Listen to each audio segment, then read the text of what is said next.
कहानी की शुरुआत होती है आर्कटिक ओशियन को दिखाते हुए, जहां जूलिया और ऑस्कर पानी में सोनार डिवाइस इंस्टॉल कर कुछ एक्सपेरिमेंट कर रहे थे कि तभी ऑस्कर के पास एक इमरजेंसी कॉल आता है जिसमें उसे तूफान के आने की चेतावनी दी जाती है और जितनी जल्दी हो सके यहाँ से निकलने के लिए कहा जाता है। इधर दूसरी तरफ हम एक रूसी सबमरीन को देखते हैं जो दूर से आने वाली हाई इंटेंसिटी नॉइज को डिटेक्ट कर रही थी कि तभी उन्हें समुद्र का लेवल धीरे धीरे ऊपर की तरफ उठता हुआ दिखाई देता है, जिसे देख टीम काफी हैरान रह जाती है। वहीं जूलिया के स्कैनर्स भी अब गलत रीडिंग बताने लगते हैं और कैंप के आसपास की बर्फ टूटना शुरू हो जाती है। ये देख ऑस्कर जूलिया के पास आकर उसे जल्दी से यहाँ से चलने के लिए कहता है क्योंकि उनके पास अब ज्यादा टाइम नहीं बचा था। लेकिन जूलिया जाने से पहले अपना एक्सपेरिमेंट पूरा करना चाहती थी। बिगड़ते मौसम को देख वो ऑस्कर की बात मानकर उसकी स्नोमोबाइल पर बैठ जाती है और दोनों यहाँ से निकलने लगते हैं। पर बर्फ का टूटना उनकी सोच से भी ज्यादा तेज था। इधर सबमरीन में अब टीम को पता चलता है कि जो आवाजें उन्हें सुनाई दे रही थी वो असल में समुद्र की लहरों की नहीं बल्कि किसी बायोलॉजिकल चीज की है, यानी समुद्र में कोई जिंदा जीव मौजूद है। इससे पहले कि टीम कुछ और समझ पाती, अचानक एक विशाल क्रीचर उनकी सबमरीन से टकरा जाता है और सारे इमरजेंसी अलार्म बजना शुरू हो जाते हैं। टीम को ऐसा महसूस होता है जैसे उनकी सबमरीन को क्रीचर ने पकड़ लिया है और वो उसे बेहद तेजी के साथ नीचे खींच रहा है। वहीं दूसरी तरफ हम जूलिया और ऑस्कर को देखते हैं जो किसी तरह अपनी जान बचाकर यहाँ से भागने की कोशिश कर रहे थे क्योंकि उनके पीछे की बर्फ लगातार टूटती जा रही थी कि तभी ऑस्कर की नजर सामने से उठ रहे बर्फ के तूफान पर पड़ती है जो बहुत ही भयानक था। ऑस्कर काफी घबरा जाता है और इसी घबराहट में बैलेंस बिगड़ने की वजह से उसकी स्नोमोबाइल बर्फ की चट्टान से टकराकर ब्लास्ट हो जाती है और उन दोनों को जब तक होश आता है तब तक उनका कैंप भी तूफान की चपेट में आकर तबाह हो चुका होता है। उधर पानी के नीचे लगातार सबमरीन पर हमले हो रहे थे और ये हमले करने वाला कोई और नहीं बल्कि वही विशाल क्रीचर था जिसे रोकने के लिए टीम अब उस पर फायरिंग करना शुरू कर देती है। तब रोशनी में उन्हें क्रीचर के कुछ विशालकाय टेंटिकल दिखाई देते हैं।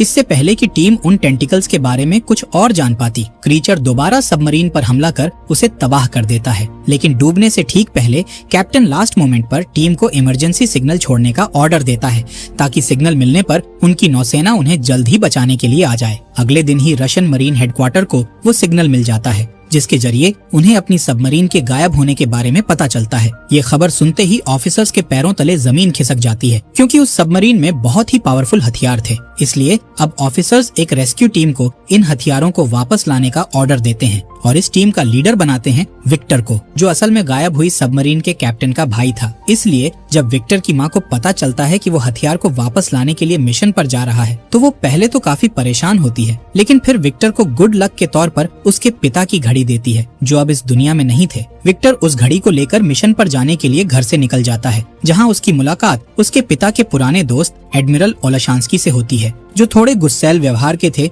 और उन्हें भी हेडक्वार्टर की तरफ से इस मिशन का हिस्सा बनाया गया था। अब विक्टर जैसे ही सबमरीन में एंटर करता है तो यहाँ क्रू के कई मेंबर्स उससे शिकायत करते हुए कहते हैं कि ऐसा भी क्या हो गया जिसके चलते उन्हें छुट्टियां खत्म होने से पहले ही बुला लिया गया। ये सुन विक्टर अभी उन्हें कुछ नहीं बताता। इसके बाद हम जूलिया और ऑस्कर को देखते हैं जो उस बर्फीले तूफान में इधर उधर भटक रहे थे और अब उनकी हिम्मत भी पूरी तरह से टूट चुकी थी क्योंकि इनके पास ना तो खाने के लिए कुछ सामान था और ना ही रहने के लिए कोई जगह थी। इसके अलावा सैटेलाइट फोन में भी सिग्नल नहीं आ रहे थे, पर जूलिया किसी भी हाल में बस यहाँ से निकलना चाहती थी। इसलिए वो सिग्नल ढूंढते ढूंढते एक गहरी खाई के पास पहुँच जाती है और उसमें बस गिरने ही वाली होती है कि तभी ऑस्कर यहाँ आकर उसे बचा लेता है और जूलिया जब फोन चेक करती है तो उसमें अब सिग्नल आ चुके होते हैं। ये देख जूलिया जल्दी से एक ऑयल रिग कंपनी से कांटेक्ट करती है, लेकिन तूफान का शोर इतना ज्यादा था कि कंपनी के मेंबर को जूलिया की एक भी बात समझ नहीं आती और कुछ ही सेकंड्स बाद सिग्नल गायब होने की वजह से कॉल कट हो जाता है। जूलिया और ऑस्कर की हिम्मत अब लगभग खत्म हो चुकी थी, पर फिर भी ऑस्कर बचने की एक आखिरी उम्मीद के साथ फ्लेयर गन चलाता है कि तभी जूलिया की नजर सामने बर्फ की सतह पर पड़ती है जहां एक लाल रंग की रोशनी चमक रही थी। लेकिन वो क्या है ये जानने के लिए दोनों इस रोशनी की तरफ भागते हैं और जब पास जाकर देखते हैं तो पता चलता है कि ये वही इमरजेंसी सिग्नल है जिसे गायब हुई सबमरीन के कैप्टन ने रिलीज करवाया था और इन दोनों को ये बात अच्छी तरह पता थी कि इस सिग्नल को ढूंढते हुए रशियन सेना यहाँ जरूर आएगी। इसलिए जूलिया ऑस्कर से यहीं रुकने के लिए कहती है। इधर विक्टर की सबमरीन कई घंटों का सफर तय करने के बाद अब उस लोकेशन पर पहुंच जाती है जहां विक्टर के भाई की सबमरीन गायब हुई थी। इसके अलावा उन्हें इमरजेंसी सिग्नल की भी लोकेशन पता चल चुकी थी, इसलिए विक्टर अपनी टीम को इसी जगह पर चलने के लिए कहता है। लेकिन यहाँ पहुँचने के बाद विक्टर को कोई सबमरीन तो नहीं मिलती, पर दो थके हारे जियोलॉजिस्ट्स मिल जाते हैं जिनकी हालत बहुत ज्यादा खराब थी। इसलिए विक्टर इन्हें जल्दी से अपनी सबमरीन में ले जाता है। हालांकि ऐसा करने के पीछे उसका एक मकसद छुपा हुआ था। दरअसल वो जूलिया और ऑस्कर के जरिए ये जानना चाहता था कि आखिर उसके भाई की सबमरीन के साथ हुआ क्या था। और यही बात जब वो जूलिया से पूछता है तो उसके पास भी इस सवाल का कोई जवाब नहीं होता। वो विक्टर से कहती है कि मुझे शुरुआत में ऐसा लगा था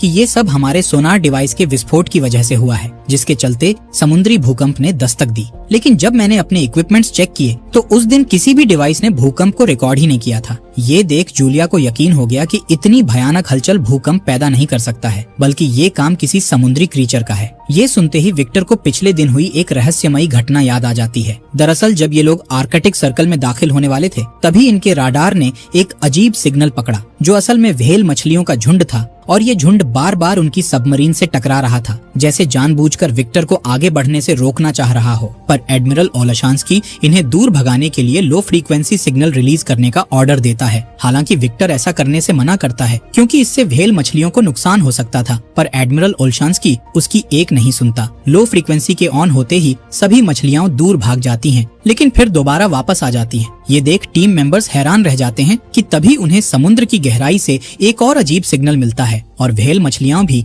एक एक कर दूर होना शुरू हो जाती हैं। इधर टीम मेंबर जब इस सिग्नल को चेक करते हैं तो उन्हें एक विशाल क्रीचर नजर आता है, जो एक ही झटके में व्हेल मछली को अपना शिकार बना लेता है और फिर इनकी सबमरीन की तरफ बढ़ने लगता है। इसलिए एडमिरल ओलशांस्की उस पर हमला करने का ऑर्डर देते हैं, लेकिन विक्टर उन्हें ये कहते हुए रोक देता है कि हम ऐसे किसी पर हमला नहीं कर सकते हैं। इसके बाद वो सबमरीन को पास की ही एक बर्फीली दरार में ले जाने को कहता है, क्योंकि उसे यकीन था कि इतना बड़ा क्रीचर इस तंग दरार में नहीं घुस पाएगा, और होता भी ऐसा ही है। विक्टर की टीम उसकी बात मानकर सबमरीन को समुद्र की गहराई में छुपा देती है, जिसे क्रीचर देख नहीं पाता और थक हारकर यहाँ से चला जाता है। इस तरह विक्टर के एक फैसले ने आज सबकी जान बचा ली थी। वहीं विक्टर ने जब जूलिया की कहानी सुनी तो वो समझ गया कि यही वो क्रीचर है जिसने बर्फ को तोड़कर उनकी पहली सबमरीन को तबाह किया था। अब जूलिया, जो कि एक स्वीडिश नागरिक है, वो बचपन से ही समुद्री राक्षसों पर विश्वास करती आई थी, इसलिए वो अब इस भयानक खेल में शामिल नहीं होना चाहती थी। वो विक्टर से गुजारिश करते हुए कहती है कि तुम मुझे और ऑस्कर को उसी ऑयल रिग कंपनी में छोड़ आओ जहाँ मैंने कांटेक्ट किया था, क्योंकि मुझे ऐसा लगता है कि ये क्रीचर वहाँ नहीं पहुँच पाएगा। जूलिया की बात सुनकर जब विक्टर कंपनी की लोकेशन चेक करता है तो पता चलता है कि वो यहाँ से ज्यादा दूर नहीं है, इसलिए वो इन दोनों को वहाँ छोड़ने के लिए निकल पड़ता है। लेकिन रास्ते में एक बार फिर टीम अपनी स्क्रीन पर उसी अजीब सिग्नल को नोटिस करती है, पर ये नहीं देख पाती कि वो क्रीचर अब मिट्टी के नीचे से धीरे धीरे उनकी तरफ बढ़ रहा है। जैसे ही ये लोग रिग कंपनी के करीब पहुंचकर वहाँ के इंचार्ज से कांटेक्ट करने ही वाले होते हैं, तभी समुद्र में हलचल होना शुरू हो जाती है। तेज लहरों के साथ पानी के अंदर से कई विशालकाय टेंटिकल्स बाहर निकलते हैं और मजबूत स्टील रिग कंपनी को पल भर में तबाह कर देते हैं। इधर विक्टर टेलीस्कोप के जरिए जब बाहर का नजारा देखता है तो उसे क्रीचर का असली रूप नजर आता है, जो कि असल में एक बहुत बड़ा ऑक्टोपस था। उसका चेहरा देखने के बाद टीम के सभी लोग हैरान रह जाते हैं, पर इससे पहले कि वो कुछ समझ पाते, कंपनी पूरी तरह समुद्र में समा जाती है। इसलिए अब विक्टर की टीम के पास यहाँ से भागने के अलावा कोई दूसरा रास्ता नहीं बचता, जबकि ऑक्टोपस रिग को बर्बाद करने के बाद उनकी सबमरीन की तरफ बढ़ता है। ये देख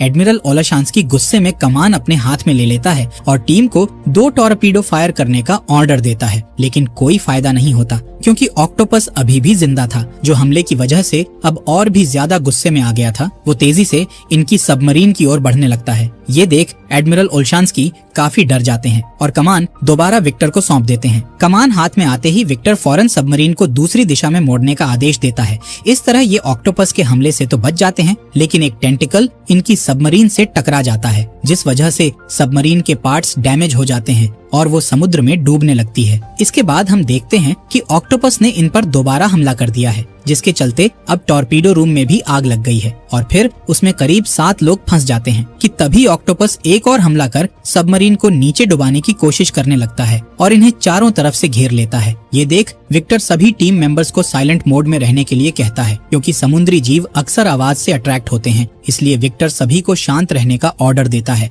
और आग बुझाने के काम को भी रुकवा देता है, जिस वजह से टॉर्पीडो रूम में कार्बन मोनोऑक्साइड बढ़ने लगती है। लेकिन विक्टर का प्लान कामयाब हो जाता है। क्रैकन को जब कोई आवाज सुनाई नहीं देती तो वो वहाँ से चला जाता है और उसके जाते ही टॉर्पीडो रूम में से घायल लोगों को बाहर निकालकर उनका इलाज शुरू किया जाता है, जिसमें ऑस्कर और जूलिया भी विक्टर की हेल्प करते हैं और क्रू का भरोसा जीत लेते हैं। बाद में जूलिया विक्टर को क्रैकन के बारे में बताते हुए कहती है कि कहानियों के अनुसार क्रैकन सालों तक सोते हैं, पर जूलिया के धमाकों ने शायद उसे गहरी नींद से जगा दिया है, इसलिए वो अब इन लोगों से बदला लेना चाहता है। अगर हमें जिंदा रहना है तो सोनार को बंद करना होगा। इसके आगे वो ये भी बताती है कि ऑक्टोपस शिकार करने के बाद उसे गुफा में खींच कर ले जाते हैं, जिसका मतलब ये था कि विक्टर के भाई की सबमरीन भी जूलिया के पुराने कैंप के पास ही होनी चाहिए। अभी ये लोग बात कर ही रहे थे कि तभी एक ऑफिसर को साइलेंट मोड के दौरान की गई एक रिकॉर्डिंग से एक अजीब सिग्नल की आवाज आती है, जो जूलिया के कैंप की लोकेशन से ही आ रही थी। विक्टर अब अपने क्रू को समझाता है और अपने भाई और बाकी लोगों को बचाने के लिए उस खतरनाक जगह पर जाने का फैसला करता है, जबकि कुछ क्रू मेंबर्स उसकी बात से सहमत नहीं होते, क्योंकि उनका कहना था कि उनके हथियार उस भयानक ऑक्टोपस का सामना नहीं कर सकते हैं, इसलिए उन्हें जितना जल्दी हो सके यहाँ से चले जाना चाहिए। लेकिन विक्टर कैप्टन होने के नाते अपनी जिम्मेदारी निभाना चाहता था, इसलिए क्रू मेंबर्स के राजी न होने के बाद भी वो सबमरीन को ढूंढने के लिए निकल जाता है, जिसके बाद क्रू मेंबर्स को भी ना चाहते हुए उसका साथ देना पड़ता है। अब ये लोग एक बेहद ही खतरनाक खाई के पास पहुंचते हैं, जिसके अंदर उतरने के लिए विक्टर एक मिनी सबमरीन का इस्तेमाल करता है और अपने साथ 2 ऑफिसर्स को भी ले जाता है, जहां नीचे खाई में उन्हें सैकड़ों डूबे हुए जहाज मिलते हैं। यानी जूलिया ने जो क्रैकन की कहानी सुनाई थी वो झूठ नहीं बल्कि सच थी। इसी दौरान इन लोगों को विक्टर के भाई की भी सबमरीन मिल जाती है, जिसका अगला हिस्सा थोड़ा सही सलामत था, इसलिए विक्टर इसी हिस्से से अपनी मिनी सबमरीन को जोड़ देता है और जब अंदर जाकर देखता है तो उसे अपना भाई अलेक्जेंडर और उसका क्रू नजर आता है, जो अब भी जिंदा थे। अपने भाई को जिंदा देख विक्टर को बहुत ज्यादा खुशी होती है और साथ ही हैरानी भी, क्योंकि इतने दिन क्रैकन से बचकर रहना कोई मामूली बात नहीं थी। यही सवाल जब वो अलेक्जेंडर से करता है, तब वो उसे बताता है कि क्रैकन से बचने के लिए उन्होंने साइलेंट मोड का इस्तेमाल किया था, तभी वो सब बच पाए। अब क्योंकि मिनी सबमरीन में जगह कम थी, इसलिए विक्टर 2 राउंड में क्रू मेंबर्स को यहाँ से निकालने का फैसला करता है और पहले राउंड में एक टीम को सबमरीन में बैठाकर रवाना कर देता है, जबकि वो खुद अपने भाई के साथ यहीं रुकता है। लेकिन जैसे ही ये टीम आधे रास्ते पर पहुंचती है तो हम देखते हैं कि क्रैकन फिर से जाग गया है। इधर विक्टर और अलेक्जेंडर उन खास मिसाइल्स को एक्टिवेट करने की कोशिश करते हैं और काफी मशक्कत के बाद जब कंप्यूटर ऑन होता है तब मिसाइल एक्टिवेट हो जाती है। उसी वक्त क्रैकन भी मेन सबमरीन पर हमला करने ही वाला होता है कि तभी मिनी सबमरीन से एक ट्रैकर गलती से स्टार्ट हो जाता है, जिसकी आवाज से अट्रैक्ट होकर क्रैकन उसकी तरफ चल देता है। इधर एडमिरल ओल्शांस्की मौके का फायदा उठाकर मेन सबमरीन को अब समुद्र के ऊपर ले जाने का ऑर्डर देता है, जबकि विक्टर और अलेक्जेंडर मिसाइल में कोड डालकर उन्हें ऑन कर देते हैं। लेकिन तब तक क्रैकन उनके करीब पहुंच चुका था। अब उसके टेंटिकल्स विक्टर की सबमरीन को जकड़ने लगते हैं।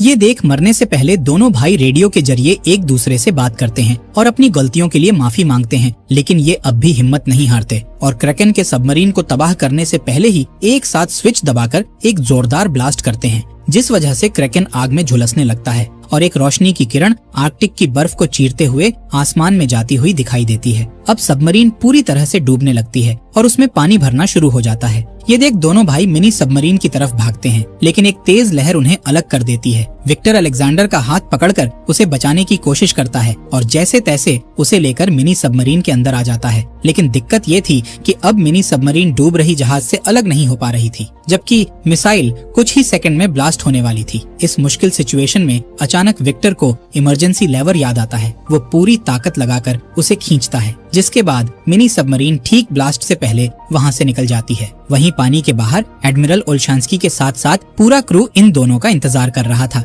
लेकिन बहुत देर बीत जाने के बाद जब विक्टर और उसके भाई के आने की कोई उम्मीद नहीं दिखती है तो ये लोग मायूस होकर यहाँ से जाने लगते हैं। पर तभी पानी को चीरते हुए मिनी सबमरीन बाहर आती है, जिसमें विक्टर और अलेक्जेंडर मौजूद थे। इन दोनों को देखने के बाद पूरा क्रू खुशी से झूम उठता है और सभी राहत की सांस लेते हैं, जिसके बाद विक्टर अपने पिता की घड़ी अलेक्जेंडर को सौंपता है, लेकिन वो इसे लेने से मना कर देता है और विक्टर से कहता है कि तुम इस घड़ी के असली हकदार हो, इसलिए तुम ही इसे अपने पास रखो। कुछ वक्त बाद इनका पूरा क्रू रूस पहुंच जाता है और दोनों भाई अपने परिवार से मिलते हैं और इस तरह खतरनाक और नामुमकिन सा लगने वाला मिशन आखिरकार सक्सेसफुल हो जाता है और मूवी यहीं दी एंड हो जाती है।